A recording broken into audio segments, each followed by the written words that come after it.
오늘 저희들에게 주시는 하나님의 말씀 신약성경 요한복음 16장 7절에서 11절까지입니다. 신약성경 요한복음 16장 7절에서 11절까지 말씀, 제가 한 절 여러분이 한 절씩 교독합니다. 그러나 내가 너희에게 실상을 말하노니 내가 떠나가는 것이 너희에게 유익이라. 내가 떠나가지 아니하면 보혜사가 너희에게로 오시지 아니할 것이요 가면 내가 그를 너희에게로 보내리니 그가 와서 죄에 대하여 의에 대하여 심판에 대하여 세상을 책망하시리라. 죄에 대하여라 함은 그들이 나를 믿지 아니하며 의에 대하여라 함은 내가 아버지께로 가니 너희가 다시 나를 보지 못하며 심판에 대하여라 함은 이 세상 임금이 심판을 받았습니다. 아멘. 설날이 되고 새해가 되면 서로 축복하며 서로 덕담을 나누게 됩니다. 덕담을 나누고 축복하는 이유는 행복하라는 의미겠죠. 올 한 해도 건강하고 행복하라는 의미로 서로의 아름다운 그런 은혜를 서로 나누게 되는 것을 보게 됩니다. 그렇다면 여러분, 새해를 또 시작한 여러분들에게 행복하십니까? 불행하십니까? 그럼 우리는 어떻게 하면 행복한 삶을 살아갈 수 있을까요? 요한 웨슬리 목사님이 이런 얘기 하셨습니다. 세상에서 가장 행복한 사람이 누구인가? 축복받은 사람이 도대체 누구인가? 하나님이 함께하는 사람이다. 가장 불쌍한 사람은 또 누군가? 하나님이 떠난 사람이다. 행복한 사람과 불행한 사람을 아주 간단하게 정의했습니다. 하나님이 함께할 때 행복하고요. 하나님이 떠난 사람은 아무리 세상 것을 많이 가졌다 할지라도 불행한 삶이 되어진다 하는 것을 보게 됩니다. 하나님이 함께 하시는 사람이 복 있는 사람이라면 하나님 우리에게 주신 약속이 있을 거 아니겠습니까? 그 약속을 한번 보십시다. 히브리서 13장 5절의 말씀. 히브리서 13장 5절 다 같이 읽겠습니다. 그가 친히 말씀하시기를 내가 결코 너희를 버리지 아니하고 너희를 떠나지 아니하시리라 하셨느니라.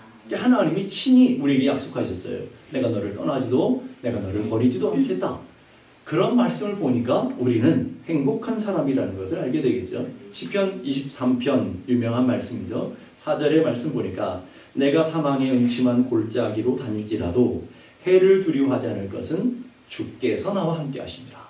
비록 우리 인생의 고단한 인생을 살아가는 분들도 있고 때로는 여러분들이 지난 한 주간 살아오면 사망의 음침한 골짜기 같은 그런 큰 고통의 순간을 지나오신 분들도 있을 거예요. 그것 때문에 난 불행해, 내 인생은 참 엉망진창이야, 이런 분들도 있을지 모르겠지만 그럼에도 불구하고 하나님은 우리와 함께하고 계시다. 그 말을 좀 바꾸면 그럼에도 불구하고 우리는 하나님이 함께 하심으로 행복한 사람들이라는 것을 얘기하고 있는 것입니다. 하나님이 그 약속을 어떻게 지켜가시는지 보실까요? 7절의 말씀 보십시다. 7절 보니까 그러나 내가 너희에게 실상을 말하노니 내가 떠나가는 것이 너희에게 유익이라. 내가 떠나가지 아니하면 보혜사가 너희에게로 오시지 아니할 것이요 가면 내가 그를 너희에게로 보내리니. 예수님께서 우리와 함께 하시는 임마누엘로 이 땅에 오셨습니다. 그리고 그 예수님은 온전한 사역, 우리를 구원하시는 사역을 다 성취하시고 하나님 우편으로 올라가시게 되겠죠. 그러면 하나님 우리를 떠나시는 것이 아니라는 거예요. 예수 그리스도의 영이신 성령님이 우리와 함께 계셔서 우리를 떠나지도 버리지도 않겠다고 하시는 하나님의 약속을 신실하게 지켜가고 계시다라는 것을 보게 됩니다. 그러니까 하나님은 한순간도 우리를 떠나지도 우리를 버리지도 않으시기에 결론은 우리는 행복한 분들이다. 이런 결론으로 나오게 되겠죠. 어떻습니까? 여러분 행복하십니까? 행복할 수 있기를 간절히 바랍니다. 그 성령님이 오셔서 우리와 함께 하시면서 우리 가운데 하시는 일이 도대체 뭔가? 그 얘기가 가르쳐주고 있어요. 8절 보십시다. 8절 그가 와서 죄에 대하여 의에 대하여 심판에 대하여 세상을 책망하시리라. 성령이 오시면 하시는 일이 책망한다라는 말이에요. 이 책망이라는 헬라어 원문에 엘레코라는 단어를 쓰는데 이 단어는 드러내다, 폭로하다, 죄를 꾸짖다라는 거예요. 이걸 의미들을 잘 살려서 해석하게 되면 진실을 알 때까지 마음을 두드려서 깨닫게 하시는 분. 그게 바로 성령님의 책망이시라는 거예요. 우리로 하여금 알아야 될 것, 깨달아야 될 것을 두드려서 반드시 우리로 하여금 그 진리를 알게 하시고 은혜 가운데 서게 하시는 하나님이시다. 그럼 왜 책망하실까요? 여러분 아주 간단합니다. 여러분 자녀들을 키우실 때 여러분 자녀들을 한 번이라도 책망하지 않고 여기까지 오신 분 한 분도 안 계실 거예요. 여러분 책망 많이 하셨을 거예요. 아이들 키우면서. 왜 책망을 하시죠? 이 아이가 미워서 책망하시는 일은 없을 거예요. 이 아이가 잘못되라고, 이 아이를 못되게 하기 위해서 책망하시는 분은 한 분도 안 계실 거라고요. 책망한 이유는 아주 간단합니다. 아이들이 비뚤어지고 또 잘못된 그릇된 길로 갈까봐 그 행동을 바로잡고 그 아이의 마음을 다시 새롭게 하기 위해서 우리는 책망하게 되는 것이죠. 그 본래 의미는 뭐예요? 미워서 책망하는 것도 아니고요. 그리고 자녀들이 잘못되기를 바라서 책망하는 것도 아니고요. 자녀들이 불행하기를 위해서 책망하는 것이 아니에요. 근데 놀라운 것은 그 책망을 좋아하는 자녀는 한 사람도 없다는 말이죠. 우리가 좀 바꿔볼까요? 우리도 마찬가지죠. 성령님이 우리 안에 오셔서 제일 먼저 하시는 일이 뭐냐면 책망하신대요. 뭘 책망하실까요? 우리가 잘한 걸 책망하실까요? 그렇지 않겠죠. 비뚤어진 우리들의 그릇된 삶, 그것을 책망하셔서 우리로 하여금 복된 삶, 행복한 삶, 하나님의 은혜와 하나님의 충만하심을 경험하는 삶을 살라고 책망하셔요. 그런데 여러분 어떠신가요? 말씀을 통해 책망하시고 성경을 읽다 책망하시고 또 여러 채널을 통해서 우리를 책망할 때 별로 반갑지가 않죠. 아니 듣기 싫어하죠. 아예 거부하시는 분들도 있게 되는 것을 보게 됩니다. 주님이 우리를 사랑하셔서 우리를 하나님의 그 좋은 것으로 주시기 위해서 책망하심에도 불구하고 자녀들이 거부하는 거, 자녀들이 싫어하는 것처럼 우리 역시도 하나님 앞에서 그런 삶을 살아갈 때가 많다라는 말이죠. 그럼 하나님께서 왜 우리를 책망하시는지 보실까요? 13절 보니까 그러나 진리의 성령이 오시면 그가 너희를 모든 진리 가운데로 인도하시리라. 진리 가운데로 인도하시기 위해서 책망하신다 하는 것을 얘기하는 거죠. 그럼 뭘 책망할까요? 첫째는 죄에 대해서 성령님의 사역은 이것이 죄야 라고 가르쳐주는 사역을 한다는 말이죠. 우리 안에 성령님이 오셔서 우리가 그릇 나가고 하나님의 진리의 말씀을 떠났을 때 우리 성령께서 하시는 가장 중요한 사역은 뭐냐면 죄가 죄임을 밝혀주는 것이랍니다. 제가 목회를 하면서 많은 분들을 만나면 많은 사람들이 이런 얘기 하더라고요. 인간은 자신이 죄인이라는 것을 인정하고 이것을 받아들이는 걸 굉장히 싫어해요. 목사님 내가 무슨 죄를 지었다고? 다른 사람한테 물질적인 손해를 끼친 적도 없고요. 다른 사람들의 마음을 상하게 한 적도 없고요. 다른 사람 꿈 뺏거나 다른 사람을 고통스럽게 하는 죄도 없는데 왜 교회만 가면 왜 죄인이라고 그럽니까? 이렇게 물어보는 사람 은근히 많아요. 그럴 수 있죠. 그거는 꽤 괜찮은 인생인 것 같아요. 다른 사람 해도 주지 않고 다른 사람 아픔도 주지 않고 나름 정직하고 바르게 살아가는 사람 꽤 괜찮은 인생 같아요. 그런데 오늘 하나님께서 우리에게 뭐가 죄라고 얘기하시느냐면 9절 보십시다. 죄에 대하여 함은 그들이 나를 믿지 아니함이라. 죄라는 헬라어 어문은 하마르티안이라는데 하나님의 주시는 목적, 하나님의 표대로부터 잘못 빗나간 것. 가장 무서운 죄는 하나님을 하나님으로 믿지 않는다. 하나님을 하나님으로 인정하지 않는다는 거예요. 우리가 지난 한 주간을 살아오면서도 우리가 그렇게 살아왔어요. 우리 하나님 믿습니다. 여기 하나님 안 믿는 분이 한 분도 안 계셔요. 하나님 살아계시다는 것을 부정할 분이 또 한 분도 안 계실 거라고요. 그런데 하나님 살아계시고 하나님 믿지만 나는 믿음 없는 것처럼 하나님 내 삶에 존재하지 않는 것처럼 우리 생각대로 우리의 마음대로 살아가는 그것, 그게 죄라는 거예요. 오늘 분명하게 가르쳐주고 있어요. 나를 믿지 아니하니라. 오늘 우리는 도둑질하고 남을 해롭게 한 일은 없어요. 그러나 중요한 것은 하나님 우리 가운데 계시는데도 불구하고 그 하나님을 인정하지 않아요. 그 하나님을 두려워하지 않아요. 그 하나님 주신 말씀이 두렵지가 않아요. 그래서 내 소견대로 살아가는 삶. 그래서 성령님이 우리 가운데 오셔서 그건 죄야 라고 가르쳐준다는 말이에요. 너 그렇게 살면 안 돼 라고 우리에게 찔림을 주신다는 거예요. 우리 안에 무거운 마음을 주신다는 거예요. 너 기도해야지. 너 하나님의 말씀을 들어야지. 너 하나님의 진리 가운데 살아야지. 성령님이 내 안에 무거움을 준다는 거예요. 그게 성령님의 역사라는 것을 기억할 수 있기를 바랍니다. 성령이 역사하실 때 놀라운 것이 뭐냐면 죄에 민감해지는 거예요. 조그만 죄 가운데도 민감하게 반응해요. 그런데 반대로 성령님과 멀어진 사람들의 특징이 뭔지 아십니까? 죄에 아주 둔감해요. 내가 죄 가운데 있음에도 불구하고 날마다 죄를 물 마시듯이 공기를 숨 쉬듯이 살아가면서도 죄에 둔감해요. 엄청난 죄 가운데 살아가면서도 불구하고 내가 죄 있는지를 모른단 말이죠. 이게 바로 성령님으로부터 멀어진 사람의 특징이라는 거예요. 오늘 주님이 우리에게 경고하시는 말씀을 잘 들어보십시다. 죄가 도대체 뭐냐? 하나님을 하나님으로 인정하자. 너희가 나를 믿지 않는 것, 이게 가장 큰 죄라는 말이에요. 우리가 하나님을 믿지 않는다는 말은 하나님을 신뢰하며 하나님을 의지하지 않는다는 말이죠. 예수님이 이 땅에 오셨어요. 하나님의 아들로 오셨습니다.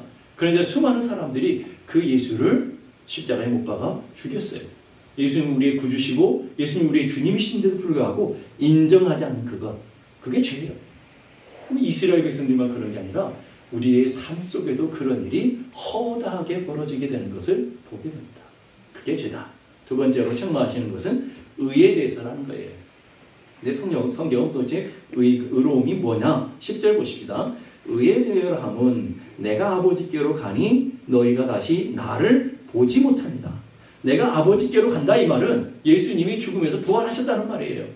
예수님이 살아나신 것, 그게 의로움이라는 거예요. 예수님이 부활을 통해서 우리의 죄가 다 깨끗하게 정결하게 씻겨져서 하나님과 우리 사이에 무너졌던 모든 것들이 회복되었다. 그게 의로움이라. 그 의로움이라는 단어는 하나님과의 관계가 회복되었습니다. 예수님께서 살아나심으로 인해서 하나님의 보좌 앞으로 나아가심으로 인해서 우리의 죄가 깨끗하고 정결하게 되었다라는 것을 선포하심으로 우리가 의로운 자가 되었다라는 것을 드러내 보이십니다.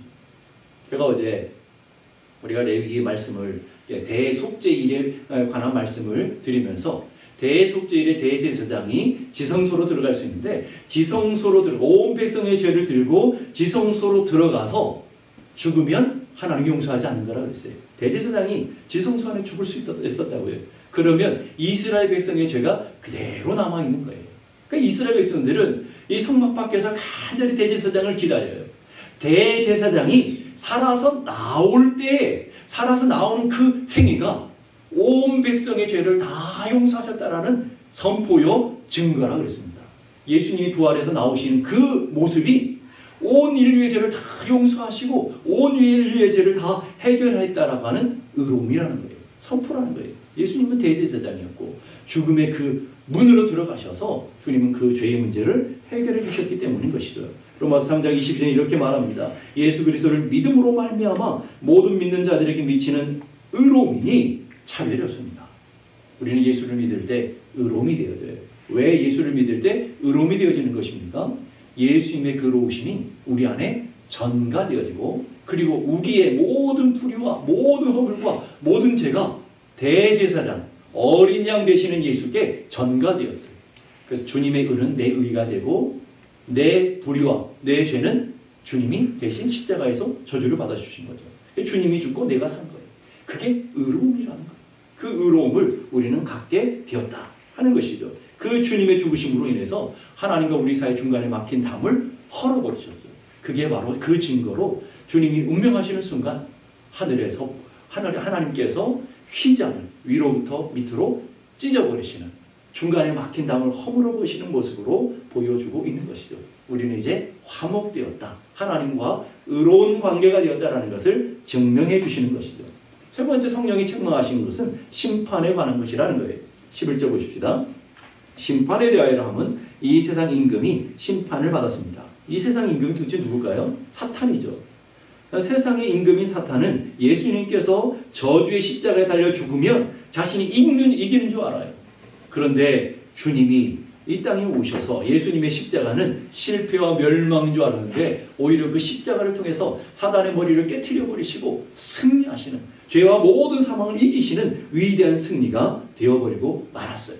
요한일서 3장 8절에 이렇게 말합니다. 하나님의 아들이 나타나신 것은 마귀의 일을 멸하려 하십니다. 바로 십자가가 실패의 십자가가 아니라 사단의 권세를 깨트리는 승리의 십자가다. 그게 심판이다 라고 이야기합니다. 그래서 사단에 속한 자들은 다 사단과 함께 그 심판과 저주 안에 들어가지만 승리하신 예수 그리스도 안에 거하는 우리들은 같이 승리하게 되는 구원의 놀라운 부활과 능력을 경험하게 되는 저희 모두가 되어지는 것, 그것을 주님이 가르쳐 주신다 하는 거예요. 책망하시는 성령님께서 우리를 향한 기대가 도대체 뭘까요?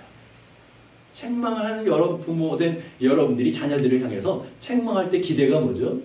돌이키고 회복되어지고 하나님이 주신 은혜 안에서 온전하기 위해서. 바로 히브리서 3장 15절이 이렇게 말합니다.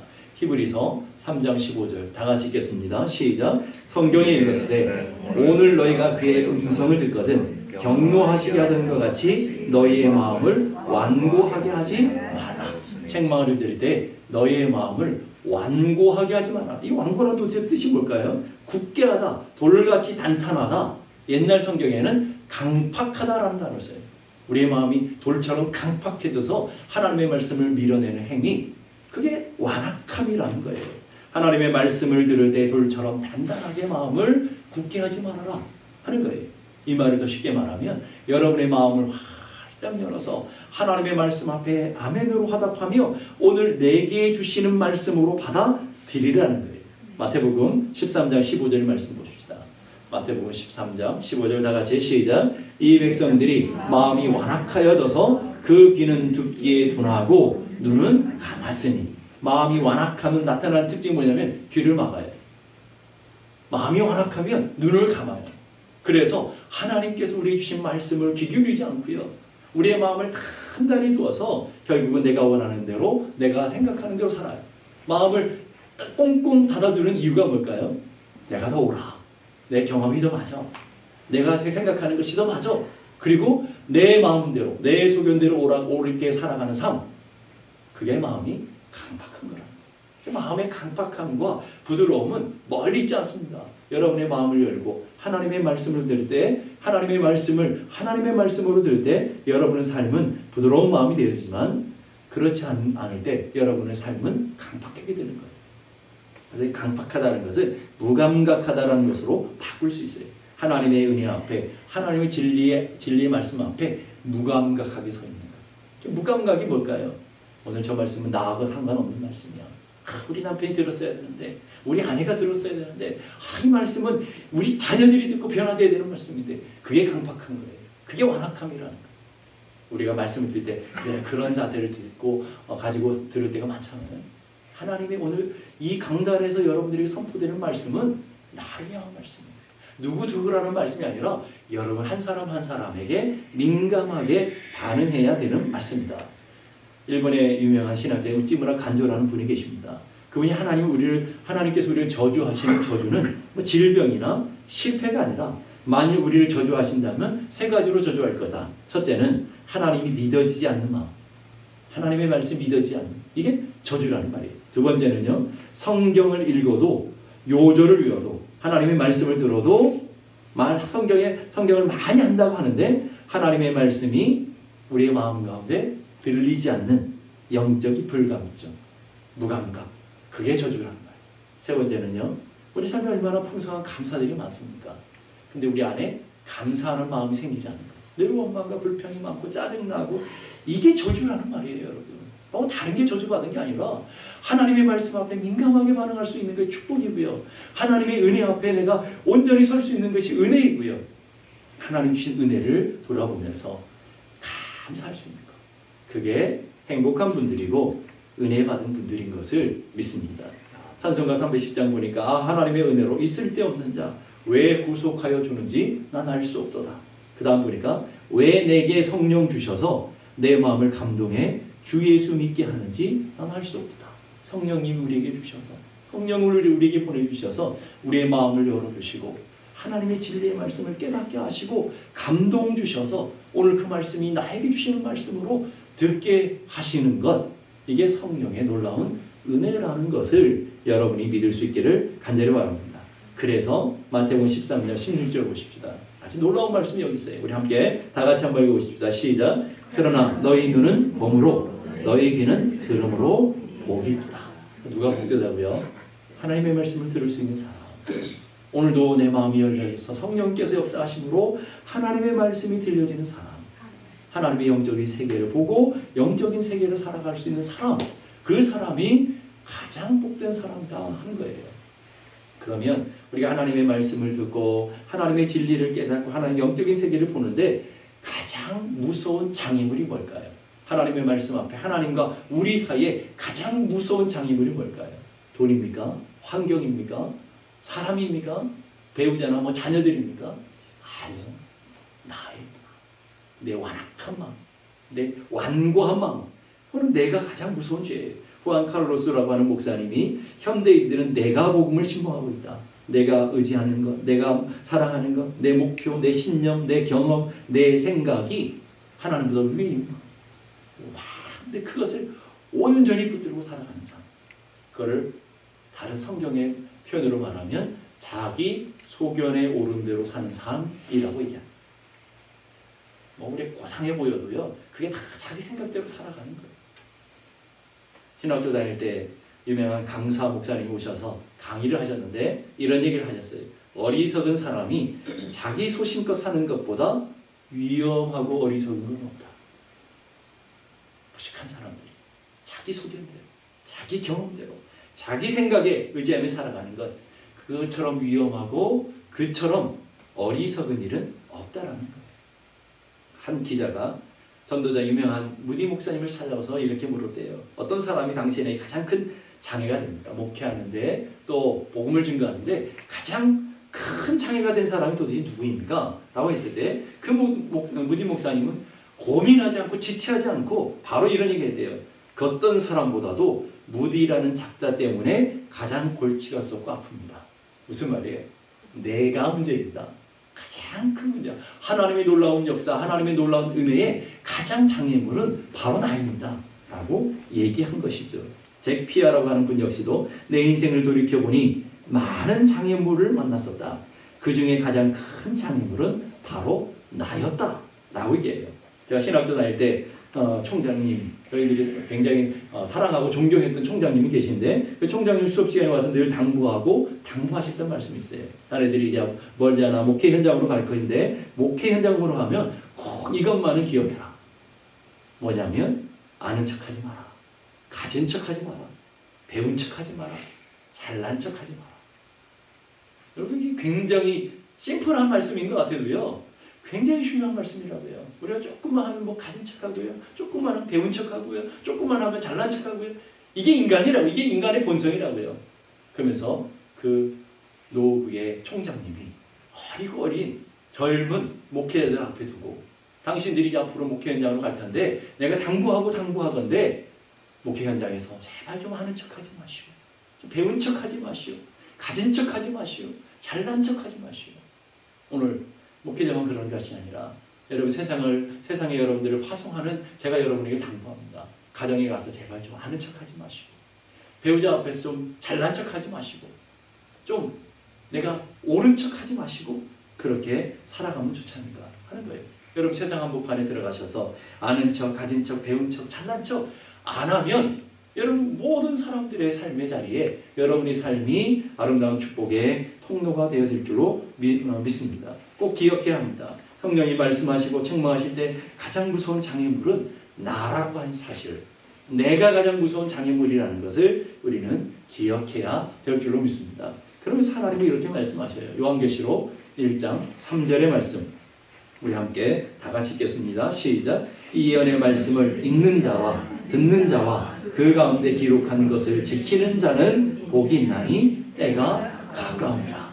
주님 오실 때가 가까운 종말의 시대를 살아가는 성도들에게 가장 중요한 게 뭐냐면 이렇게 해요. 이 예언의 말씀을 읽으면서 읽을 때 성령님이 책망하시는 말씀을 듣는 자, 하나님 앞에서 하나님의 말씀을 들으며 책망하시는 말씀을 듣는 자, 하나님의 말씀을 그 책망하신 대로 살아가는 우리 삶을 변화시키는 사람이 가장 복 있는 사람이다. 저는 여러분들이 성령님 앞에 민감하게 반응해서 이 한 주간을 살아가면서도 여러분이 복 있는 삶을 살아가는 하나님의 백성들이 다 될 수 있기를 주님의 이름으로 축복합니다. 기도하겠습니다.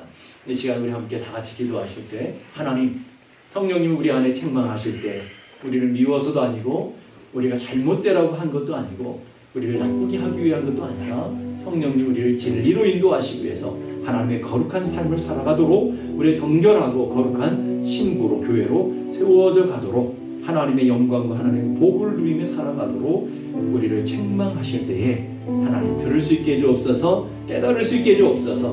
그 말씀 앞에 온전히 믿음으로 반응할 수 있게 하옵시고 우리 안에 영적인 민감함으로 반응하는 저희 모두가 되어서 복이 있는 인생을 살아갈 수 있도록 은혜 베풀어 주옵소서. 우리 함께 다 같이 기도하겠습니다.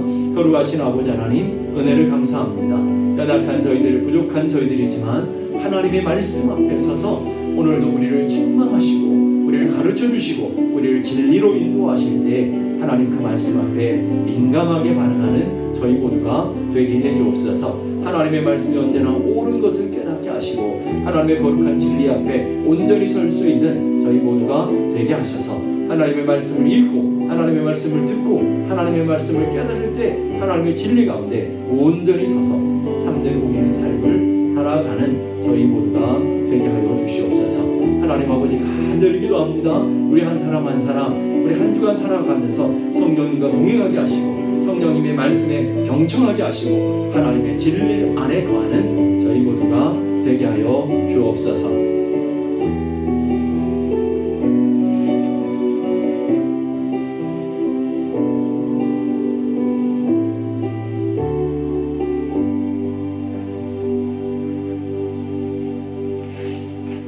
이제는 우리 주님 예수 그리스도의 은혜와 하나님 아버지 크고도 놀라우신 사랑과 성령님의 감화 감동 충만케 하시는 역사가 이제부터 영원까지 함께 계시기를 간절히 축원하옵나이다.